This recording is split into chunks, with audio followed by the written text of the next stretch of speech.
in the first month of September, I got a download from, I don't know, it was my higher self, my guides in the middle of the night to focus on the honeycomb. And so the whole month of September, the call and everything, we've been talking about the hexagon, the honeycomb, the beehive mentality, how we work together. It's a sacred feminine. It's the sacred feminine working for the greater good. Yeah. And what is the greater good? Causing no harm. If you look at the honeybee, she has taught me so many things. Also, as a woman, we tend to be in our male because we're doing. We're go-getters if you're an entrepreneur. And the honeybee reminds me to just be, to magnetize, to allow things to come to me. The honeybee teaches us about collaboration, about selflessness. The bees are so ancient. I had the fortune to be in Greece and go to Delphi, where the bee goddesses were, and see when I had my near-death experience, I got a message that my philosophy is know thyself.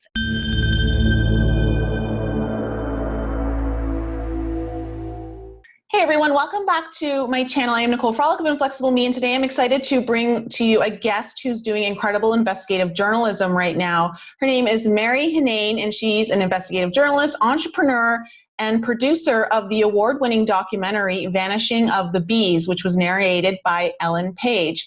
Currently, she is working diligently to uncover the hidden Goliath team-up between Big Tech and Big Pharma. Censorship in politics is a big topic, but no one's really talking about the censorship of our right to sovereign health choices. Maryam, welcome. How are you doing today? I'm well. Thank you, Nicole. Mondays are busy. Yes, they are. Well, thanks so much for coming on. I'm excited. I've read your story. You've just released a huge article through the Epic Times, which I'll leave a link to for everyone to read in the description below. Please check it out. It's incredibly informative, and you will not want to miss all of the information that Maryam provides in it. We're going to talk a lot about Google censorship, which I've mentioned on my channel a few times. I recently had Zach Voorhees on, who is the Google whistleblower. And Maryam, you recently spoke to Zach, and you've been able to quote some of his information in your article, correct? Yes, I met with him and confirmed when I saw him on Alex Jones.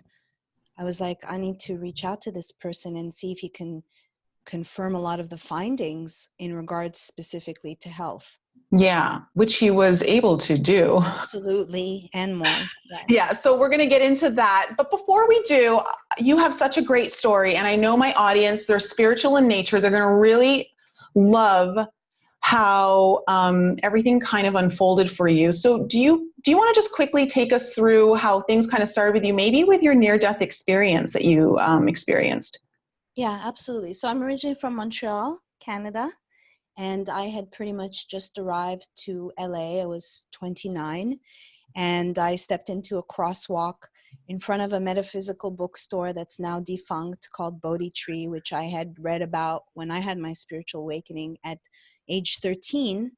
And in the book Out on a Limb, Shirley MacLaine talks about this bookstore. And I would go there for refuge, kind of just for some solace and read some books, get some incense. So I got hit by a Ford Explorer and dragged 50 feet from one crosswalk to the next. Across How fast was the Ford Explorer going? Between 30 and 35 miles an hour. Oh my gosh. And I was in a crosswalk. And so basically, the car hit me to the left. I tumbled on top, smashed his, dented his top of his car, rolled off, and somehow got caught. And somehow the car didn't roll over my brain, my head, and dragged me. In the end, I broke many bones, and I had to have a 14-inch titanium rod put into my femur. I woke up right away, and some people have said they don't believe me, but I made sure to stay conscious so I can cover as a reporter what was going on with me. And it really heightened my intuitive capabilities. And I was a near-death experience where I was everything and nothing at the same time, came back into my body, and I developed into a higher sense of intuition, which I think is our birthright, but it's a muscle that we either choose to work out or not. And I also developed supranasal powers, where I could detect the different notes when I was in the hospital. Like the orderly was like, smells like cigarettes, bleach, Tide, and just very grateful. I learned how to walk again, and just heightened and put me on a different track, which eventually led me to here, led me to the honeybees, and just led me to be in service, which is a completely different paradigm than the matrix or the mainstream. Yeah. Now it took you a while for your leg to heal, because I think it was your leg it'd been a year and your leg still wasn't healing. What's the term used for that again? A non-union. It was a non-union, and then intuitively, because I had 2 screws, one in the hip, they have to go inside the bone to put the titanium in, and I could also feel the titanium was toggling inside of the leg because of, it was swollen. They didn't size it properly, and I had deferred pain, and my body kind of erupted after that. And it was really an initiation to put me on the path. I remember actually a couple of months later, because yes, I had to learn how to walk again, I went and I got a astrological reading, because someone had told me it's your Saturn return. I was like, even though I was open and dabbling in astrology, I was like, what is that? Like, sounds like a B movie. So I had a very skilled astrologer. If I can back up a little, to say a few days before the accident, I was in Joshua Tree with my friends, and I saw a coyote. And the coyote was a baby coyote, and he kind of just laid down and made eye contact and kind of resigned to us. And I was slightly infatuated with this coyote. And the reason I went to the Bodhi tree was to look up medicine because I believe in animal medicine. So months later, the astrologer was talking about my Virgo rising, and there's something called Sabian symbols depending on the degree in which. So he said the Virgo rising is associated with, in this Sabian symbol, the coyote. And I was like, what? So I went back home, and that day in the Bodhi tree, I had written down the medicine of the coyote, but I had closed it. So I went back home, and I had a bag of my denim that had been teared up and my journal, opened it up. A picture that my friend had taken of the baby coyote fell to the floor, and I read that the coyote is a trickster. So I felt like I had taken part in an actual folklore, because trickster is all about a reversal of fortune, taking you to an intersection, this literally, and changing your life, teaching you. So it was a very humbling experience to learn how to walk again, and to eventually fight to remove the metal rod from my leg, where 99% of people have to stay living with hardware inside of them. And so your intuition told you that the rod needed to come out, and the doctors didn't want you to do that. Yeah, well, back to what you were saying about the non-union, it wasn't healing. And I ended up having to suss out a doctor and pay him $1,000 to remove the screw above my leg, and intuitively then realized that helped dynamize the bone, and then the bone healed. When I had gone for a second opinion, when the bone wasn't healing, one orthopedic was like, we're going to take the screw and we're going to put it higher up on your butt. And I literally said, I'm not a piece of IKEA furniture. We're not doing that. That was really my introduction to Western medicine as a Canadian who grew up taking it for granted, I guess. It was just a big eye-opener. They did not even give me physiotherapy because I did not have health insurance. And then, yes, I worked to remove it. I pretended at the time, well, I did a story on hardware, because good luck getting an orthopedic surgeon on the phone. And I kind of did an informal poll where I interviewed 3 or 4 different orthopedic surgeons on whether you can, because they use a hammer, a rubber hammer, and there's always the chance that the bone will break again. And overnight, removing that rod removed my pain that I had been living with for 3 years. It kind of speaks to the idea of material that's not supposed to be in our bodies and how our body responds to, that kind of organic response versus the inorganic response, which, is being impressed upon us at this time, this idea that we need inorganic substances to heal our symptoms versus working with nature to improve the quality of our lifestyle and align our bodies back in with what nature's intended. You've done a lot of research into health. Health's one of your passions. And you started a website called the Honey Colony. Yes. And it's now, it grew very organically, got huge traffic, and now it's not because of our big friend, Google.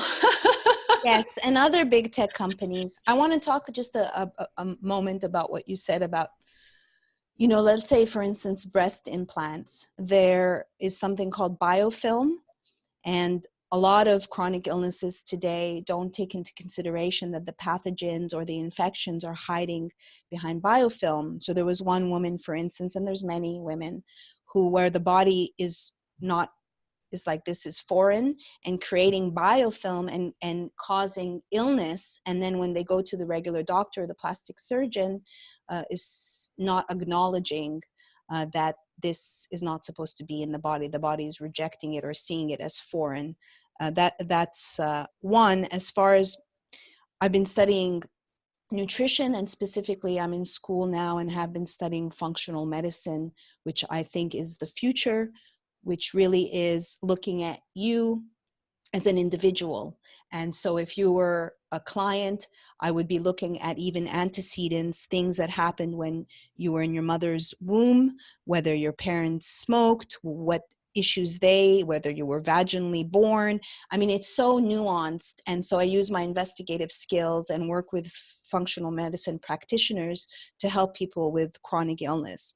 So now back to Honey Colony. So Honey Colony is about 7 years old, and we've worked really, really hard to create, online writing is completely different than print, where you create an article based on a search word. And so back in the day, when organic searches existed, we could see what people were looking for and create our content around that. And now things have dramatically changed, where Google is using mind control tactics and have removed organic searches and replaced them with auto suggestions, where I've minored in psychology and religion, and auto suggestions is a mind control tool.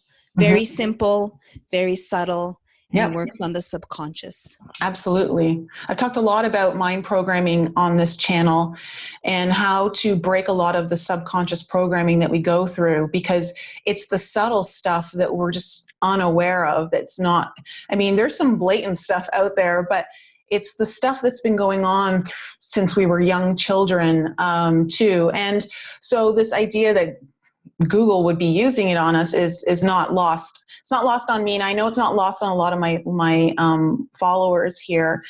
So it's through auto suggestion, but also in the search results of what you're actually able to find.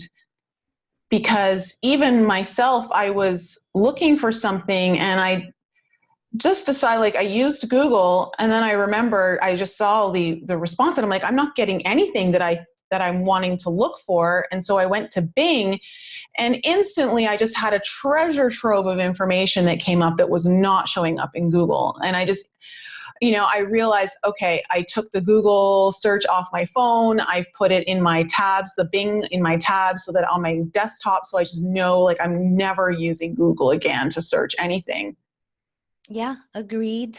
I'm using various like DuckDuckGo, Bing, Quant, and maybe doing a comparison when I do my research, and using Google to check out the trickeries, the tricks that they're playing. Just Mhm. curious. In my article, I detail just in the last couple of weeks that they've peppered in some positive terms, which just shows how premeditated and manipulative it is.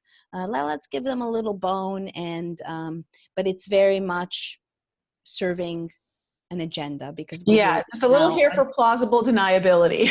exactly. Google is a drug company now. So, okay, so that's huge. Okay, so that's something that you've really helped to uncover, because a lot of people don't realize it. I didn't realize it until I spoke with you, that Google now has their hands fully in drugs.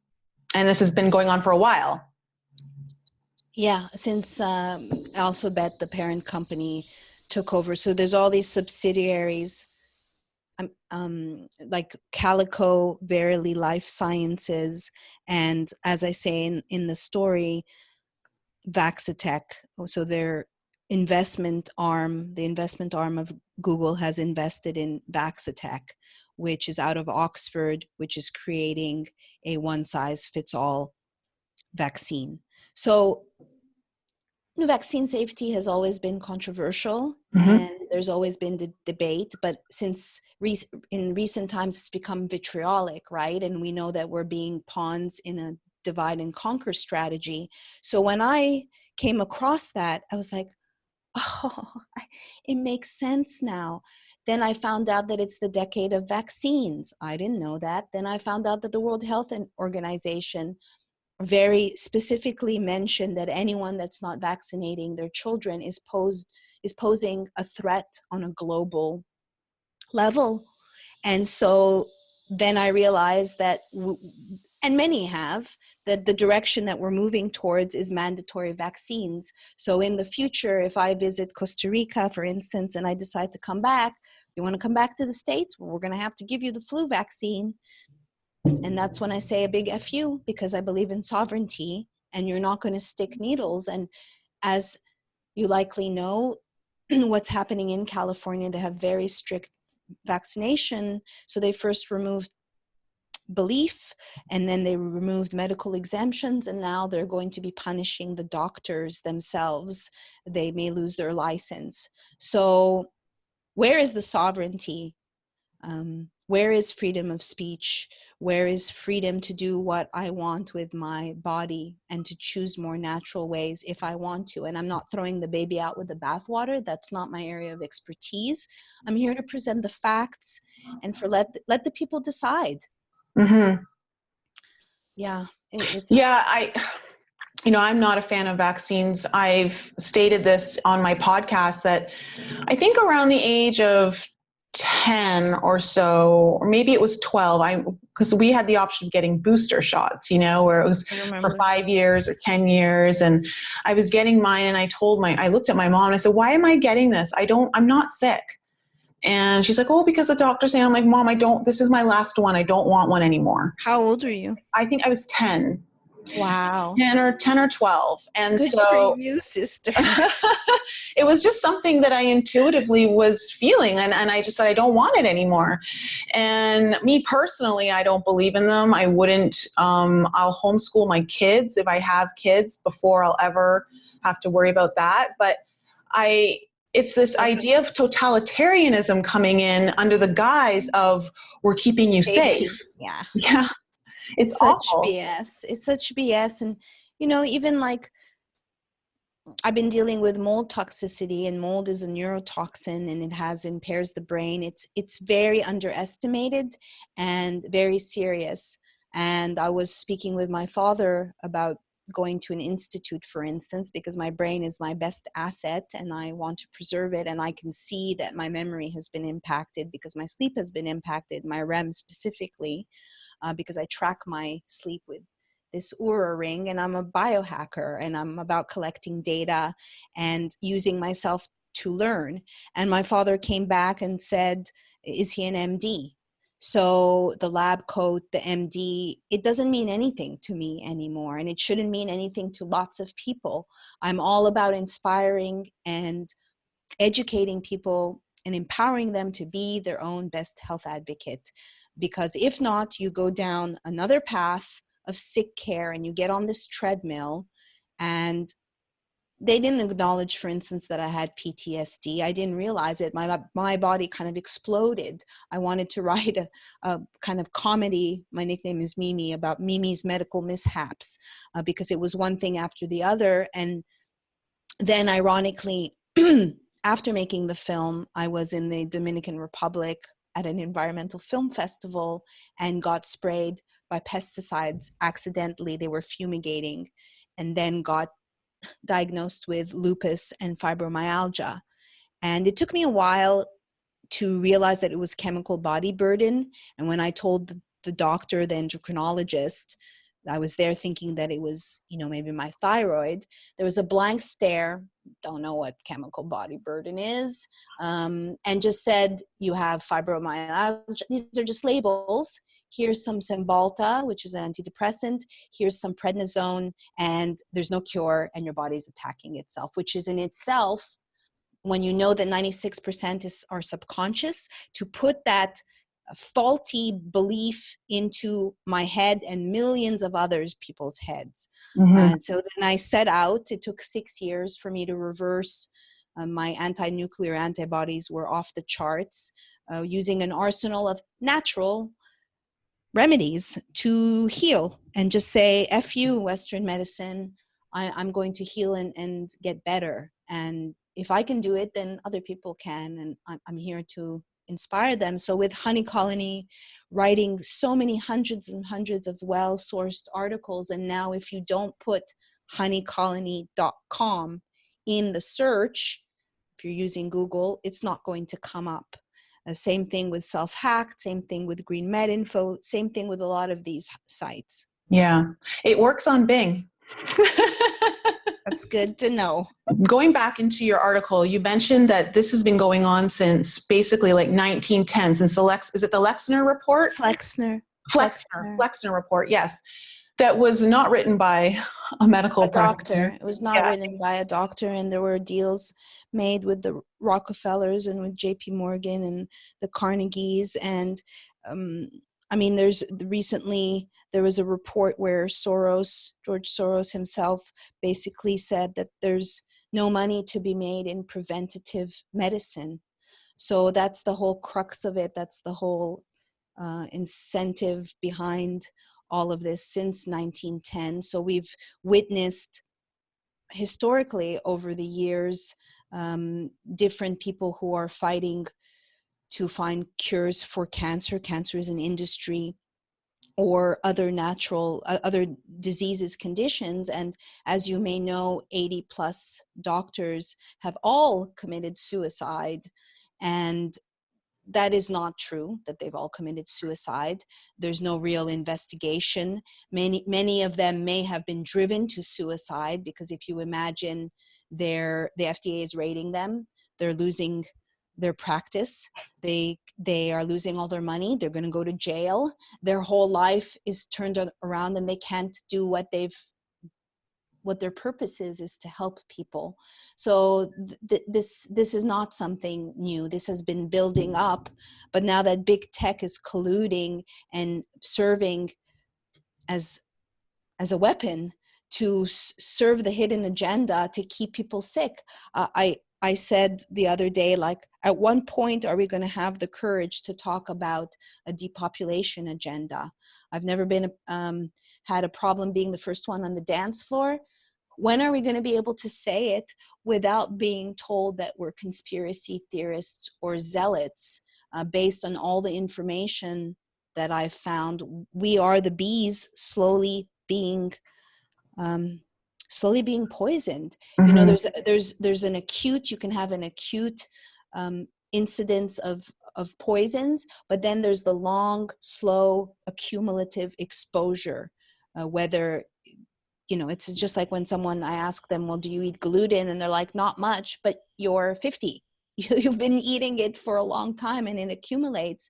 There are 85,000 toxins have been released since World War II, and we don't even know how they interact with one another. So I'm sorry, I took it in a little bit that's okay. different direction. We're getting attacked more so than ever seen before. And of course, we would naturally expect that over time that the attacks would increase and all that, but we've really seen a drastic uprising in it in the last 2 to 3 years, which is just unprecedented. I've never seen this level of attack being thwarted, that's being put against us ever. Like I just, I've always seen some levels of censorship, but right now, not only are we experiencing the censorship of, say, big tech and all of that, but we're also seeing a collusion of other companies writing articles to fake news. Baby. Yeah, to call anyone who speaks out against the establishment's agenda as a conspiracy theorist. So so people who are not really awakened yet, are not really doing their own research, are more dependent on being spoon-fed their information. They're being, they're being programmed to, instead of have an intelligent conversation with someone who questions something, to immediately call you a conspiracy theorist and shut down a conversation. Because there's no point in having a conversation with someone who's insane, which is what they're banking on. Yeah, that's a huge thing. People who are engaging in ad hominem attacks and red herrings and not sticking to the issue at hand, and the vitriol that is occurring. And I mentioned that in the article, what happened to civilized conversation. That is how we learn, through arguing, through debate. Why are we not open? And of course, big tech or Google is manipulating on lots of different levels, and I'm focusing on health. But tell me, what are you without your health? And if we're living in a world now where I say the future is now, the zombies are here, where I believe that food is thy medicine or food is thy foe. And I've certainly increased my brain cognitive skills. I believe that sugar, if you look at, there's something called the Lilly wave, that sugar is arguably, you could say, a programmable matter, and that people are being programmed. And we know this. If you saw The Great Hack, you can see how these companies are modifying behavior, that it's like a social engineering. It's an experiment and with everything, if you have a spiritual practice, it's been about deleting these limiting beliefs and replacing them with the fact that we are an amazing creature, amazing human species. And I went through a long time thinking, what's wrong with me? My body can't heal, believing that my body was attacking itself, instead of giving people the knowledge and the remembering of how amazing and what we can do. And one of the components is to eat clean food and to avoid toxins, because they're everywhere, in the air, in the water, in the soil, in the faux food that is being given to us. And it's impacting our brain, and it's impacting our ability to be awake and be sovereign. I really believe that. So it's kind of like the foundation, right? Oh yeah, absolutely. And a lot of, once you kind of awaken to this, I feel like health is one of the starting precursors for a lot of people's spiritual awakening. I feel like it's the first thing that people can really wrap their heads around, because it's so personal to you. It's your health, it's your body, it's your well-being. Like you said, without your health, what do you have? It's your only vessel to do your work here on this planet, to serve, to fulfill like your soul's mission. And when we think about the pineal gland and fluoride in the water, and how it calcifies the pineal gland and prevents us from seeing things, understanding things. Or the blue light that if you're sitting in front of a screen, is also impacting the pineal gland. Mm-hmm. Yeah. So removing the blue light, and there's so many different things that are being used against us to keep us, like you said, in that zombie state, because when you are either in a zombie state or sick, especially if you're sick, you're less likely to fight back because you're too concerned about trying to just get through your day. You're in survival mode. Yes, yes. And many of us are in survival mode. I think if we look, like, everyone's playing catch up all the time. And the download that I've gotten living in LA is that we're completely disconnected with nature. And having I've been to Costa Rica many times, but last December, going to bed, they call it jungle midnight, like at 8:30, waking up at 6 in the morning with the monkeys and the birds, being away from the 5G, because I have a 5G pole across, just we're out of sync, and we're working to live.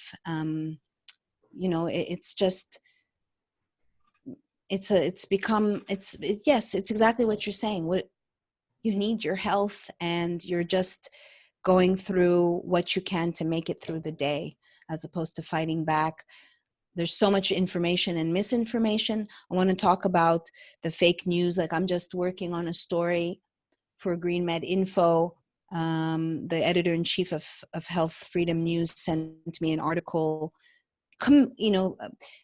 applauding Google for cracking down to not allow ads to be passed, which is a slightly different techno-fascist move, to not allow ads, let's say, on stem cell therapy. He used stem cell therapy and he used CBD, which I'm an authority on speaking about CBD, and spread misinformation. So the first thing that I do as a journalist is I look up the author. You're the dean of medicine for Stanford. Interesting. Google's founders graduated from Stanford. When Google went public, they got tons of money. So there's right away a conflict of interest. You should read no more, read no further. And then I'll use an example of CBD. On May 31st, there was a public hearing where there was 100 speakers, 10 hours of testimony, because it's all been a strategy for CBD to fall under the purview of the FDA. So the takeaway, while I was writing my story, I was listening to the testimony and I checked what was happening with mainstream news. The takeaway for them was that the hype outweighs the science. No, that is incorrect. Cannabis has been around for thousands of years, and there are studies, and if there is a dearth of independent studies, it's because of Western medicine, Big Pharma's red tape of disallowing independent research. We put so much credence on science, but I've written about the faux faith of modern science and how corrupt it is.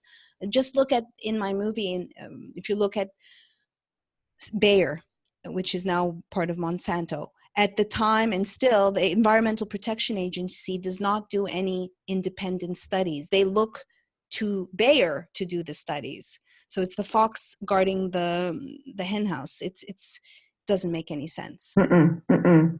And I'm going to be having you on my podcast. The episode will probably air in about 2 weeks, but you're going to be recording with us. And I know Brian loves to talk about CBD. So we can get into more of that on the episode. And for all of you who are watching this, if you're not already subscribed to the podcast, I'd highly suggest doing that. Or if you want, if you're subscribed to my newsletter, get a notification when we release Maryam's episode, because we're going to go into a lot more detail. We're going to go more into her spiritual journey as well as into more of this health stuff. But the most important thing is when we present the issues that are coming through, or we present this techno-fascism that's coming up now with big tech really trying to strong arm us into thinking and believing what they want us to, and eliminating all possible choice into anything that falls outside the spectrum of their narrative. What can people do? You are an investigative journalist, and discernment is one of the most important things that whether you're on the spiritual journey, whether you're investigating something for your own health, whether you're looking into politics, like whatever it is, discernment is so important. what skills, or do you have a few pointers that you could give the audience right now on what are some things that they can look for when searching for finding the truth on what's happening? And also, what are some red flags to look out for? Well, I would say one is use various various search engines. If you find sites that you believe are trustworthy, then to visit them, you can visit multiple ones that you trust and compare. You have to really consider that if this is your health and you're looking up a condition, that it's very nuanced. So, you know, someone can have, let's say, breast cancer because it's a virus, or they can have breast cancer because they've been exposed to toxins. Mold can turn into cancer. So you really have to be specific. And my tips are, as a functional medicine consultant, I believe that it's not about throwing spaghetti on the wall and hoping that it will stick. So one, finding trusted sources to gather the information, and then working with a functional medicine practitioner or a functional medicine coach to really just remember you are an individual and it's not one size fits all. I hope that that is empowering. There's a lot of amazing sites out there that are being buried and deranked that have well-sourced, you know, you can go and do your research. And unfortunately today we have to be our own best health advocate, and we have to be a little bit of investigators, and to be open and to know that you can heal, that it is possible. Like, for instance, there's a lot of times where I'm dealing with people with chronic illness or with autoimmune conditions, and they're doing all the right things, but they're not incorporating the detox aspect of removing the accumulation from the body, bolstering the liver, looking at phase 1, phase 2 liver detox, looking at how you're metabolizing. I studied metabolomics, which is looking at the 5,000 metabolites that help create ATP production. You know, it's just so nuanced that you realize Western medicine, yes, it does have its place, but it is limited. Mm. I hope that answers. To also use your intuitive muscle and to ask yourself if it resonates. Mm-hmm. There's no, you know, there's different paths to Rome. You know, some people jive with Ayurvedic, some people jive with Chinese medicine. There's so many modalities and treatments and tests out there to help get someone back to health. And that's the whole point, is that we should be able to choose which path is right for us and not be told you need this one vaccine that's for all, which is so ironic in a world where diversity is being, you know, completely thrown at us. Homogenized. Do they want to homogenize us? And at the same time, they want us to be diverse and say it's the best. It's complete contradiction. Yes. And so looking for those contradictions, I think, is really helpful in understanding, like, who's really got your best interest in heart and who doesn't, who's speaking a line of truth that's very consistent. And you can see that throughout. So looking at the motivations and the intentions, and of course, following the money. Looking up the author. I mean, I've come across stories on systemic pesticides that, I mean, despite 10 years of research, reading the article and feeling convinced, and then looking up who wrote this. Oh, he's a big pharma apologist. He's been hired by Monsanto. And now I see there's a lot, and they're getting, you know, and yet it's on Fortune or it's on Forbes, and it's making its way into the mainstream. So another tip would be, you know, amongst my journalist friends, like, which publications do you even trust? They're become propaganda agents, like the New York Times. It's like you have to take everything with a grain of salt, and this is all part of the plan to confuse people. Mm-hmm. So latch on to those trustworthy sources that you find, and trust yourself. Yeah, absolutely. Well, thanks so much. If anyone wants to get in touch with you or follow your work, how can they do that, Maryam? You can follow me, please, on Twitter, because at Maryam Henein, and just consider that I have been shadow banned and censored and deranked. So I like to tell people, I say this a lot, that in her 6-week lifespan, a honeybee will only create 1/4 of a teaspoon of honey. So think about all the collaboration when you see a jar of honey. So your drop makes a difference. You can also buzz on over to honeycolony.com. So yeah, please follow me on Twitter and buzz on over. Honeycolony.com has hundreds of beautiful articles and also products that help empower people. That, for instance, I'll just say like silver.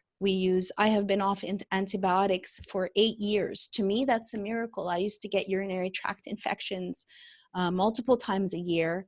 I grew up in the 70s taking lots of antibiotics, ruining my biome, and they swept silver under the proverbial rug when they introduced the advent of antibiotics, penicillin and such. Oh, that's amazing. You know, it just dawned on me, Maryam, this is so, I just love the way spirit works. So it just literally dawned on me while you were talking. So I've started an alchemy program. It's a subscription program for my followers to work in a group that is supportive and free from ridicule. And it's about exploring your self-transformative process, and I call it alchemy. And in the first month of September, I got a download from, I don't know, it was my higher self, my guides, in the middle of the night to focus on the honeycomb. And so the whole month of September, the call and everything, we've been talking about the hexagon, the honeycomb, the beehive mentality, how we work together. It's a sacred feminine. It's the sacred feminine working for the greater good. Yeah. And what is the greater good? Causing no harm. If you look at the honeybee, she has taught me so many things. Also, as a woman, we tend to be in our male because we're doing. We're go-getters if you're an entrepreneur. And the honeybee reminds me to just be, to magnetize, to allow things to come to me. The honeybee teaches us about collaboration, about selflessness. The bees are so ancient. I had the fortune to be in Greece and go to Delphi, where the bee goddesses were, and see when I had my near-death experience, I got a message that my philosophy is know thyself. And I saw it in Latin, Greek, know thyself. And it just resonated with me so much. It's so ancient. And the honeybees, you know, one of the taglines in my movie is, the honeybees have a message. The question is, will we listen? And here we are, 10 years later, and the honeybees are still dying. And like I've said, we are the honeybees. But yes, the honeycomb, if you're interested, I would suggest the shamanic way of the bee.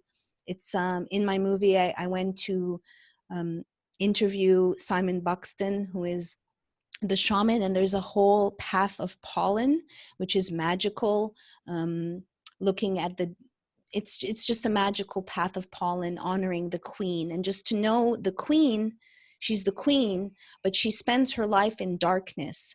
She goes out once for her nuptial flight, where she mates with 15 to 25, 30 drones, and then she comes back, and she's actually scared of not scared, but she doesn't like the light. So if you open up the hive, she will scurry away. So from a biodynamic, if you know Rudolf Steiner, it takes 16 days to create a queen, as opposed to 21 for the worker bee and 24 for the drone, who's the heaviest and most attached to the earth realm.